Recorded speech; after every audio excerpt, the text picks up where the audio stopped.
Hello, everybody, and welcome back to Eagle Eye's exclusive coverage of the SGA 2026 election. We are here with the outgoing SGA Vice President, Buckley Nettles.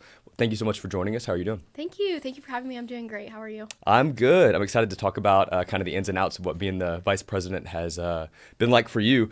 I'd like to start off. Maybe you could explain to our student body kind of what the ins and outs are of being the SGA Vice President, and kind of for a student that has heard of the elections that are happening, what does the SGA Vice President really do on a day-to-day basis? Right. Well, thanks for having me.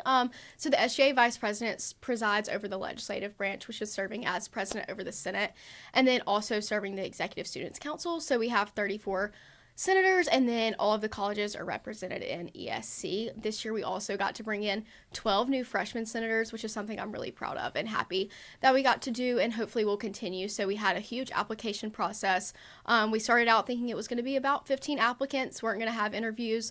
All the things ended up having over 170 applications, so had to figure out how to do interviews real quick, had 3 days of interviews, and landed on 12 awesome freshmen. That kickstarted their time in SGA, and then just overseeing all resolutions, bills that any senators have, and then making sure Executive Schools Council is putting on the events they should be doing. That's awesome. And correct me if I'm wrong, you are a student here. Yes. And so was there any learning curve to kind of stepping into an executive role like this where a lot of eyes are on you to make all these big decisions? Yeah, for sure. Definitely getting into the role, even just like utilizing my Outlook calendar was a huge learning curve. I know my advisor first day, she was like, okay, everything has to be on your Outlook calendar. That's what administrators are going to look at. That's how they're going to schedule meetings. But overall, I think just the challenge of having such a busy calendar when that wasn't something I was as used to. So balancing friendships, balancing SGA and other extracurriculars I'm in was just something that was a little bit of a hard adjustment, but definitely figured out along the way. But very thankful for how that shaped me and kind of treated it like a 9 to 5 and get to hang out with my friends after that. Yeah, absolutely. So this is a big leadership role here on campus. Was there anything that kind of changed over the course of your tenure here as the vice president? Was there anything that changed your perspective as a leader throughout this entire process? Right. Super thankful for this year and how it shaped me as a leader in multiple ways. I think one of the biggest ways my leadership styles change was one, looking at delegation. Getting into this role, I was like, okay, I've got it. If I just do this, it'll be really quick. It'll be over with. But what I've learned throughout my term is that the people under you can't learn if you're doing all of their tasks. So delegation, I've definitely gotten better is utilizing my pro tip and getting her to do like something like the build packet, because she could be the next one in my shoes, and being able to teach them and build them up in that aspect. And then also just relationships. I think coming into this, I knew relationships were important, but I didn't know how big of a difference they make, especially at Auburn, where relationships are definitely the foundation of a lot of things that happen, and initiatives can take more place if you have good relationships with administrators. Yeah, absolutely. Was there any specific relationship with an administrator that kind of shaped you as the leader you became? Yes, for sure. So I got to work with the provost office a lot on different academic goals. We had in Senate and with exec. So I got to serve on a committee when I was a senator at large with Dr. Gardner. And that relationship has just continued. We've been able to work together all year long. And then I'm also serving on the core curriculum committee with him.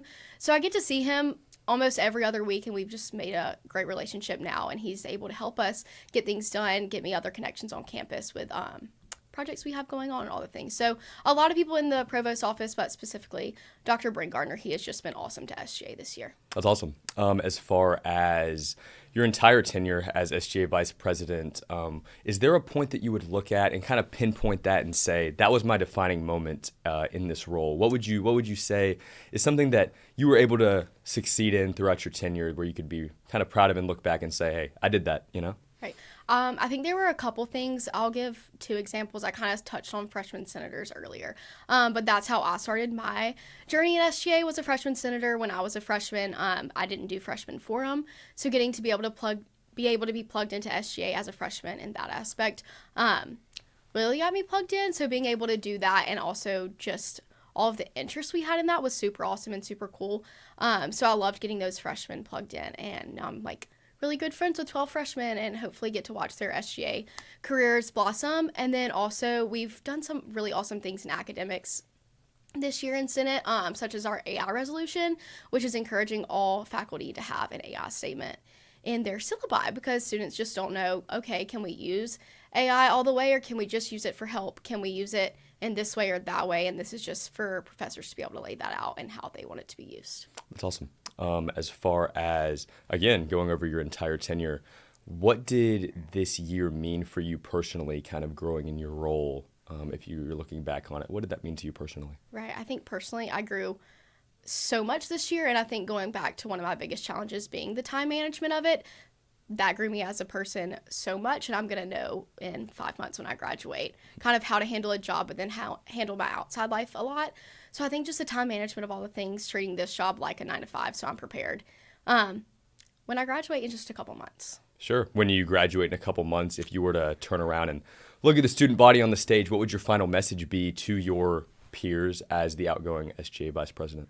Right. First of all, just thank you. Thank you for giving me the opportunity to serve as Vice President this year and getting to show my why. And then also thank you to all of SGA for working alongside me. I've had the best honor this year and the privilege of serving as SGA Vice President and just getting to serve over 35,000 students. And I hope they saw some of our work as exec. And as all of SGA come into fruition, just like things like the Wheels Free Zone or the Uber codes, small things like that, that impact the whole student body, and that they'll continue to pour into SGA, and we can continue to pour into the whole student body as well. Absolutely. Well, Buckley, that's all the time that we have today. Thank you so much for joining me. I enjoyed this conversation, getting to know a little more about the ins and outs of being on the SGA executive team.